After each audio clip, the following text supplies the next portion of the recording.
Streamflow interception. So I kind of alluded to this earlier, but basically this is one of the issues that can happen if you're too close to a stream and you have influences from pumping. So this is just looking at under natural conditions, waterfalls on the landscape and would typically just move to the river and discharge into the river as base flow.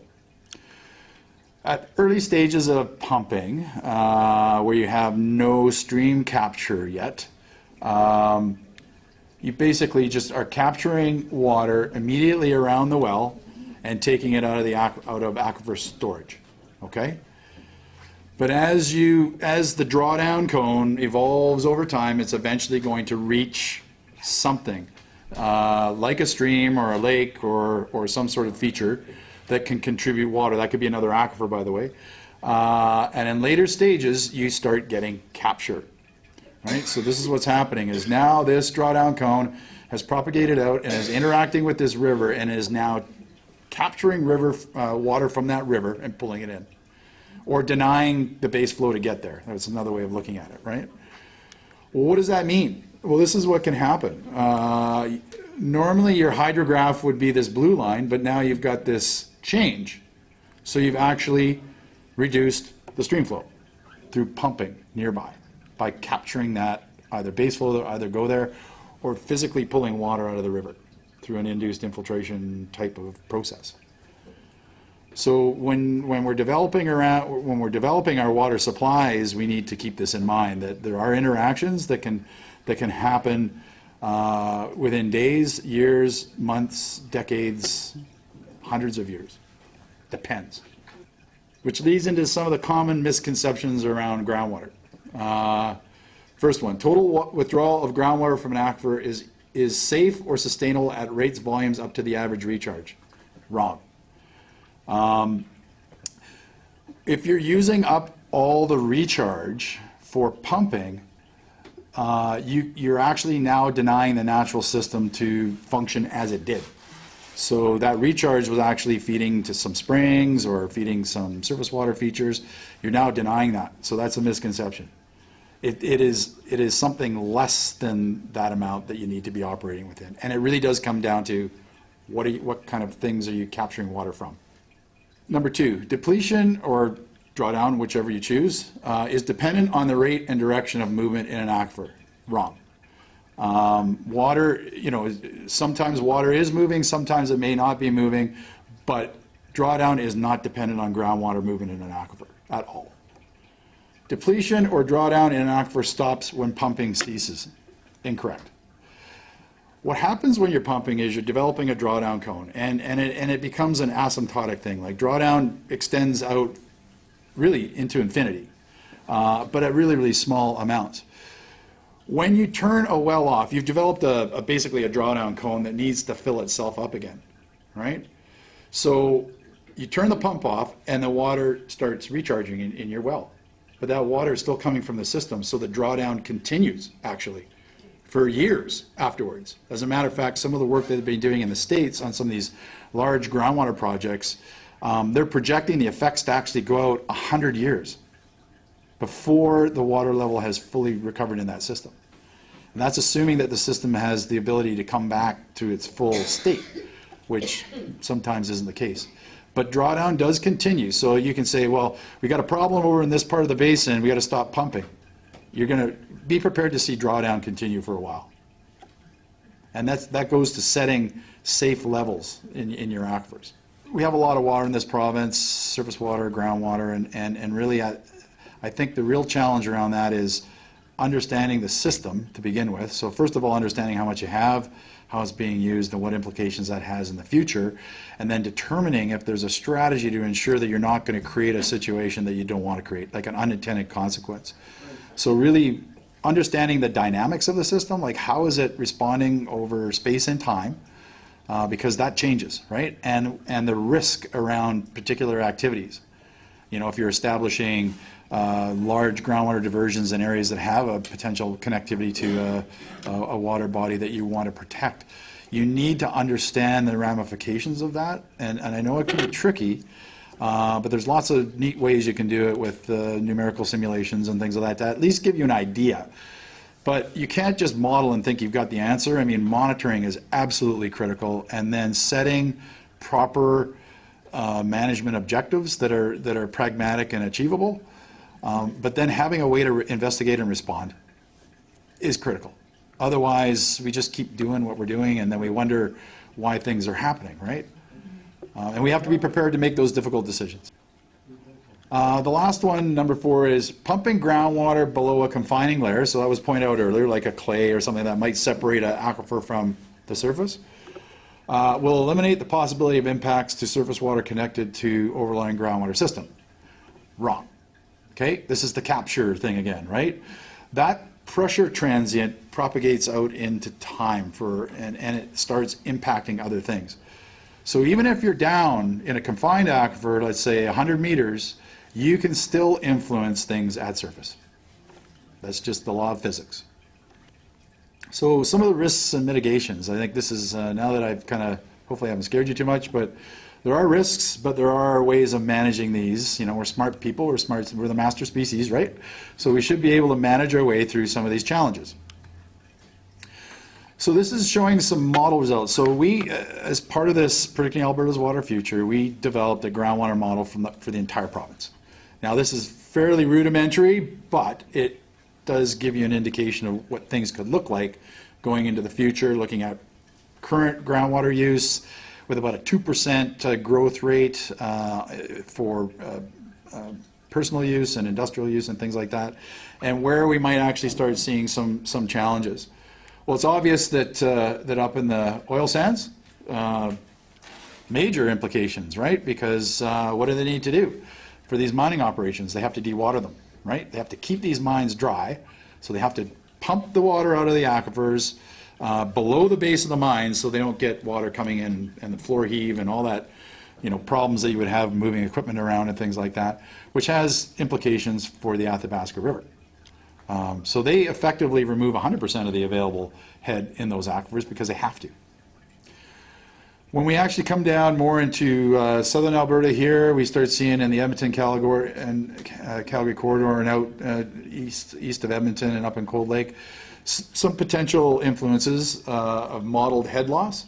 But these aren't huge, right? This is percentage of available head. So if you think you've got let's say 100 meters of available head in your well, we're talking about on the order of, you know, 1 or 2 or 3 meters of decline in the water level. So it's not significant, not like we see in other parts of the province. But it's something that certainly needs to be monitored, right? And that's part of what the GOWN network is designed to do, but obviously there's other areas that we could expand into. There's the Red Deer Basin, so we see that, you know, again, right in that area where most of the development is where we'd expect to see a minor drawdown effect going out into time. If we look at how that influences streamflow, so we modeled that, so that's the capture angle here. We see that, and this is cumulative, so we see, you know, changes as we move from the headwaters downstream into some of these. We see, you know, up to maybe half a cubic meter per second being intercepted. Now again, some of these rivers are running at you know, 200, 300, 400 cubic meters per second. So it's not a lot of interception, but it is interception. And when it comes to the winter time flows, that's where the issues can start showing up, right? So when you hear people talking about, well, you know, the average flow in the Athabasca River, for example, is 650 cubic meters per second at Fort McMurray.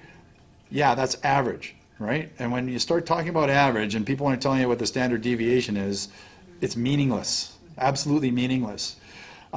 Because in the springtime, it's flowing at 1,500 cubic meters per second, and in the wintertime, it's flowing at 100. So I'm more interested in what's going on in the wintertime with interception than in the spring, because that's the vulnerable part of the year. So now I'm starting to have a percent influence on the base flow conditions, which, you know, depending on how much percent, can have ramifications. Again, there's Red Deer, so, you know, the projections for the Red Deer River are, you know, let's say, 0.3 to 0.5 cubic meter per second influence from groundwater production in the basin. This report is going to be coming out, I believe, at the end of this year through Alberta Innovate's platform, so stay tuned. Competing pressures. Okay, so let's talk about what's happening on the landscape now. This is a map showing the water well density in the province. So again, very similar to the groundwater use, we see most of it happening in the Edmonton-Calgary corridor out to Cold Lake and in Grand Prairie. There's your hydraulic fracturing operations corridor for the most part.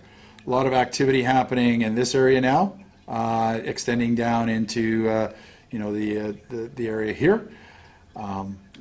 We've also got coal bed methane development, although that's not developing as quickly as people thought it would. Hydraulic fracturing is certainly surpassing that now. We've got the oil sands, which doesn't actually affect anybody here, but it's certainly in the north it does. We've got agriculture like manure spreading, and there's the Red Deer River Basin. You got pretty much everything happening in there other than oil sands. So it's a busy basin, right? It's a vibrant basin. So need to keep eye on that. The groundwater demand in this particular basin, as you can see, is the highest right in the central western part here, not as much out into the southeast. We've got conventional oil and gas development, so you can see that in the warmer colors here, a lot of oil and gas development down here in the southeast and in the middle south here, up in the upper reaches. Hydraulic fracturing and coal bed methane. So we're seeing most of the hydraulic fracturing occurring in the upper portions of the basin. And again, these are happening at different depth intervals, some shallower than others, but that's where the activity is occurring. Important to know where things are happening. Crops and livestock development. So we see that we've got a lot of livestock operations in the central part here. We also see the majority of the nutrient loading occurring in this area, this central part of the area, central west. Aggregate mining, there's some really significant gravel deposits in this basin as well as other basins, and we know that people are mining that. We need aggregate to build things, to make concrete, and some of the deposits can be better classes than others. So, but some are also connected to some of these water bodies, so we need to be. There's a risk around that activity, and then just the overall vulnerability of groundwater, based on surface activities. We can see that when you start mapping, from low to very high, we can start seeing some of the areas actually identifying themselves as being vulnerable to some of these activities. So this is an exercise in really trying to identify where risk exists. Relative risk, I'll say, exists in a particular basin. Because if you're going to go monitor somewhere, you want to make sure you're monitoring in the areas where things are the highest risk. Because that's where you're probably going to see, or possibly I should say, see influences from development activities. As well as climate change, by the way. That's another thing. I'm not getting into that today. But if I've got a surface activity that I'm worried about, I'd be interested in understanding what's going on in the near surface. Let's say the top 30 meters, maybe 25, 30 meters. If I've got activity happening in the subsurface, let's say oil and gas well or fracking or things like that, I'd want to be looking at deeper, not down in the zone that's actually being developed, but something intermediate to that. And there is a lack of that monitoring in the province right now, and that's something that the scientific community has realized. The Canadian Council of Academies did point that out, John Cherry.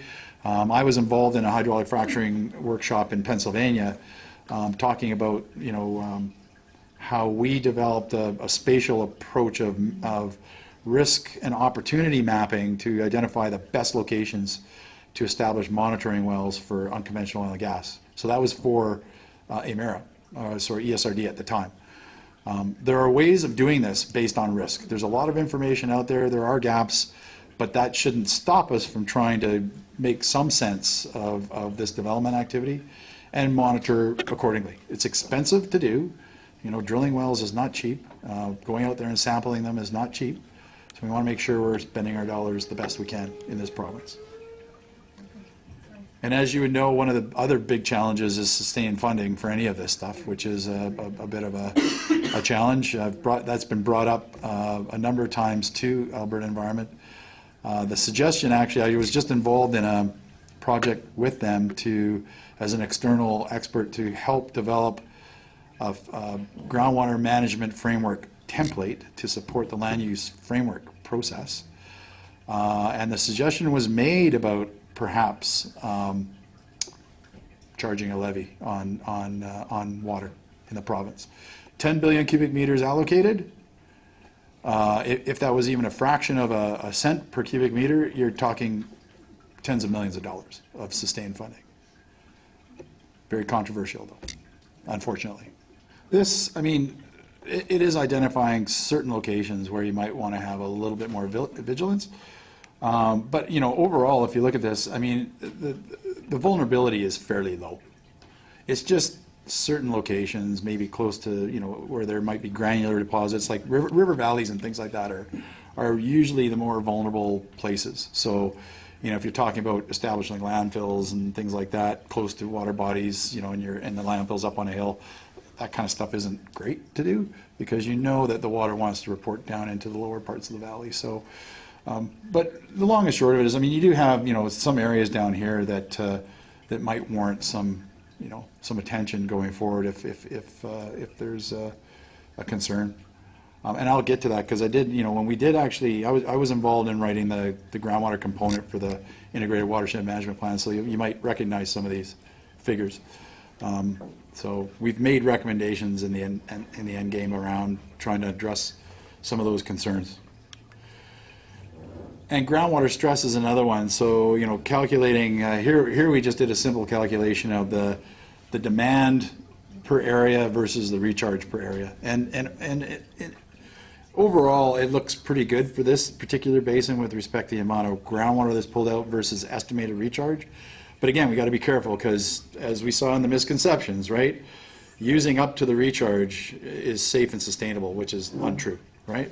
So the monitoring is key to see what are the water levels doing, right? Are they going up? Are they going down? Are they cycling seasonally? How is the climate influencing that? Those are all aspects of the water balance that need to be taken into consideration. So this is look at the current monitoring in the basin. These are the gown wells. You can see they're basically some are shallow. The blue ones, that's upper 30 meters, intermediate 30 to 100 meters, and deep greater than 100. And you can see that there's a few deep ones up here. That's great because there is some deep development activity happening up there. But a lot of them tend to be intermediate to shallow. So you're kind of in the top 100 meters.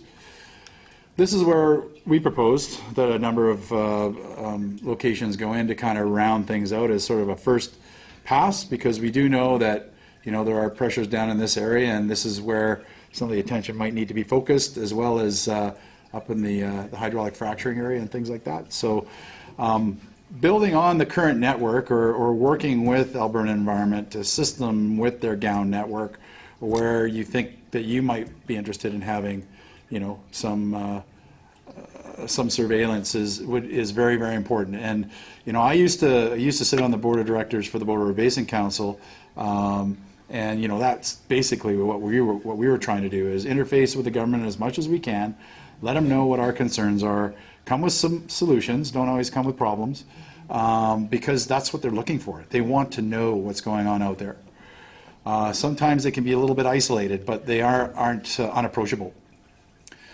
I think on top of all that, you know, when you're monitoring, that's great. We're collecting information. What the heck are we going to do with it? That's the key. And you know, we're great collectors of information in this province. Maybe not the best at analyzing it and making sense of it, but that presents a certain opportunity for us. This is an approach that we developed for the oil sands, basically, which is based on trying to understand the range of historical variability of a water level or a chemical constituent or whatever you want to monitor, and then watching it, and so basically identifying its you know, basically this range of historical variability, identifying what might be considered a trigger level to trigger a response, or an investigation.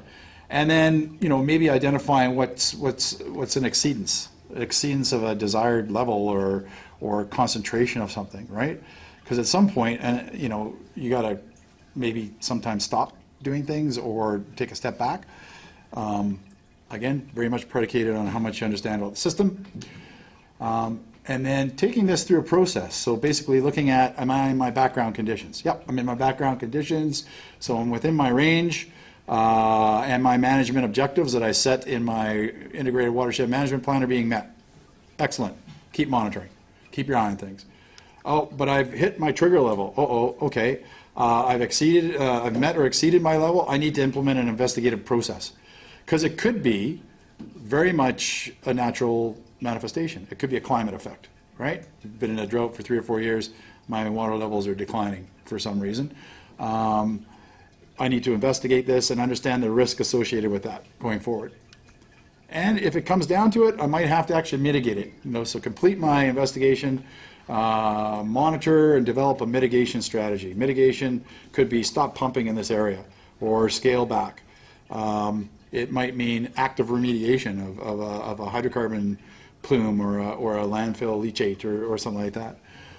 Some of this can be preventative. Understanding where you shouldn't put things in advance is key, so you don't end up having any problems down the road. And then obviously stewardship. So this comes down to you know, Project Blue Thumb and the new document out there: water literacy and participation.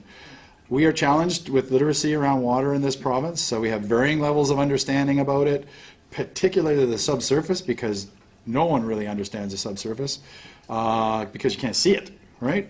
I'm trained in that, so this is my kind of offering out to you folks to try to maybe raise that awareness a little bit and literacy.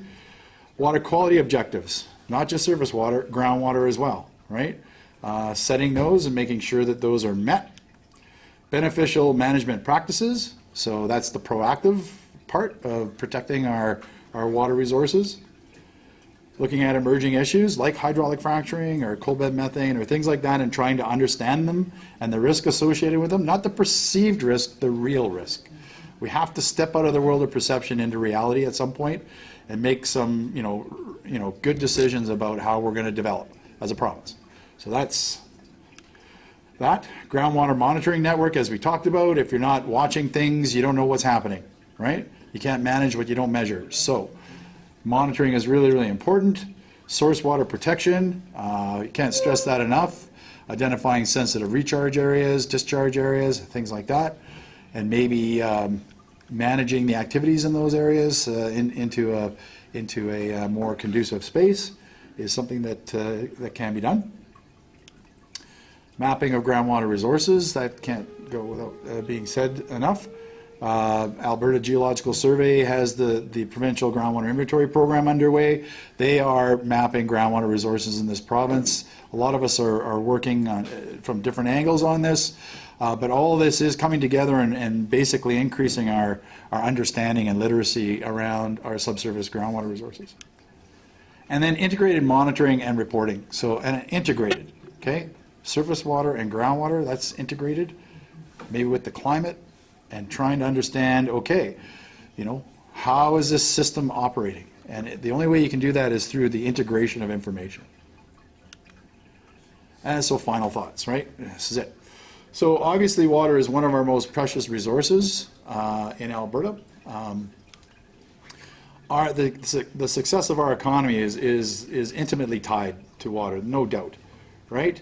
I think the oil and gas industry has figured this out early on. You know, no water, no oil or gas. It's that simple, right?